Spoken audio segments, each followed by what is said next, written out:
Well, if we pass it out of the committee, then pass it to the full House, which I think we can do, then it goes to the Justice Department. That'll be the Attorney General's decision whether he's going to press charges.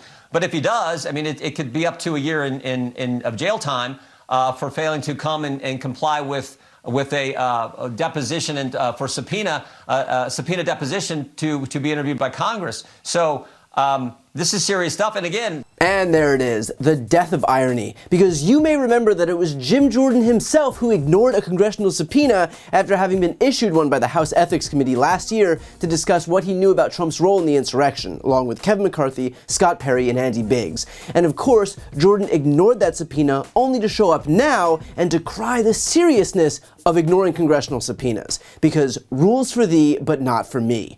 And by the way, Jordan's already been called out for this before, so it's not like this is some big secret. Here's Eric Swalwell doing exactly that.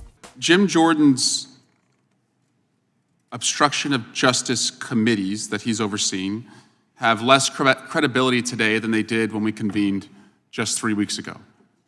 It's now 321 days since this subpoena was sent to Jim Jordan that he did not comply with. So it's comical that we are here today under Jim Jordan's leadership asking people why they don't want to comply with subpoenas.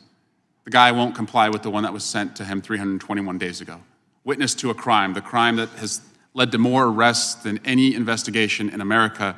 He's a witness being asked to do his patriotic duty and respond to a subpoena 321 days later, refuses. Also, since the last hearing of this committee to obstruct justice, Chairman Jordan is now interfering in an independent criminal prosecution. So again, for that guy to patronize other people about just how serious it is to ignore subpoenas really does go to show just how disingenuous Jim Jordan is. But it actually gets better, because while Jim Jordan threatens Hunter Biden with prison if he doesn't comply with the subpoena, which Jordan suddenly appreciates the sacrosanctity of, here's his rationale for bringing Hunter before the committee in the first place. So you believe you will get all of these depositions done by the end of January? Some of the people you just mentioned. Give us your sense of what the most damning evidence is that you have so far on Joe Biden regarding bribery, potential money laundering. These are the terms that you and your colleagues have been using. Where's the evidence? And do you believe you're going to find more from these depositions by the end of January? I do. To the last question, the most, I think, damning evidence thus far is what we got from Devon Archer. The evidence from Devon Archer, that's Hunter's former business associate.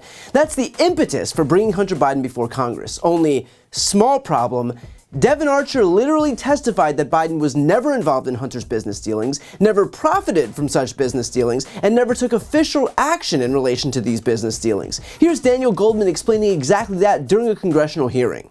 So why don't we have some of the fact witnesses here? You've brought them in. They've come in already. What about Devon Archer? Now, Mr. Donalds and the chairman now want to disavow Mr. Archer's testimony that Mr. Biggs entirely relies upon, but they don't want him to come sit here. Why?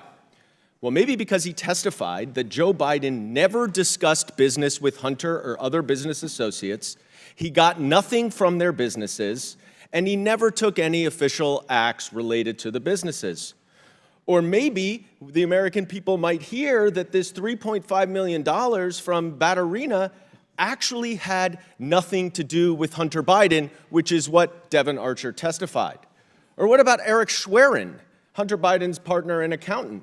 He also performed a number of administrative and bookkeeping tasks for then Vice President Biden and Hunter Biden. He saw President Biden's bank accounts, and he told the committee that he was not aware of any involvement by President Biden in the financial conduct of his relatives' businesses, much less any transactions into or out of then Vice President's bank account related to business conducted by any family member. And the list goes on. We've already talked about Lev Parnas and Rudy Giuliani. The reason is you bring in the fact witnesses and your case goes down the drain.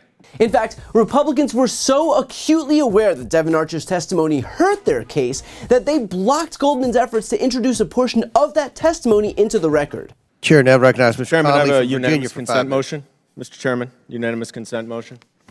I ask unanimous consent to introduce page 131 of the transcript of Devin Archer's testimony, where the question is asked, but he did not provide the Burisma executives with actual access to his father. The access to his father was an illusion of access. Gentlemen's out of order. You'll have Right. time in your 5 minutes. Chair now recognizes Mr. Conley from Virginia for 5 minutes. Thank you, Mr. Chairman. Is it admitted? I object. The clock's ticking, Mr. Conley. What's the objection based Mr. on? Goldman's taking your time, Mr. Conley. In other words, Archer not only failed to serve as the smoking gun that Republicans drummed him up to be, but his testimony actually refuted their central claim that Hunter Biden was selling and profiting from his father's influence. And yet, that's the justification Jim Jordan is presenting to subpoena Hunter Biden, a witness who refuted the premise of his accusations? I mean, dear God, we knew that this impeachment effort was thin, but at this point it looks emaciated. And yet, here's the part worth noting. For Republicans, the facts are of no concern. It literally does not matter if Devin Archer disproved their entire case. Republicans are still so hell-bent on perpetuating a certain narrative, irrespective of facts and reality, that they will use whatever imaginary story they can cook up to barrel forward anyway.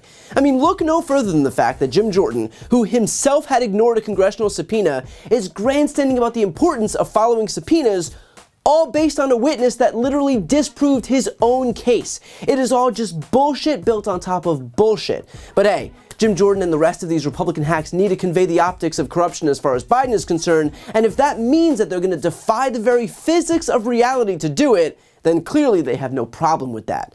And look, I know that it might seem like a waste of time pushing back on something so obviously baseless as this situation with Jim Jordan, but Republicans have a long history of manufacturing bogus stories, and when Democrats ignore them because we think it's not worth our time to respond, all that does is create a vacuum that Republicans fill with disinformation. We saw it with Hillary's emails, which Republicans convinced the entire media ecosystem was the biggest national security threat in American history.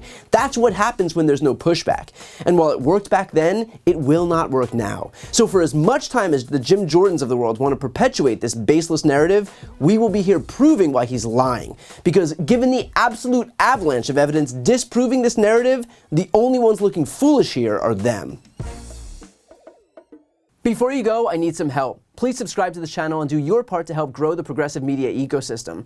I don't do sponsorships or paid ads, I won't ask for money, but just subscribing to this channel goes a really long way, and it helps get the message out to more people. The subscribe button is right here on the screen. You can also subscribe to my Spanish language channel, which I made to reach those crucial Spanish-speaking voters. That link is on the screen too. And finally, if you want to listen to my audio podcast, you can follow that link as well. Thanks so much for watching.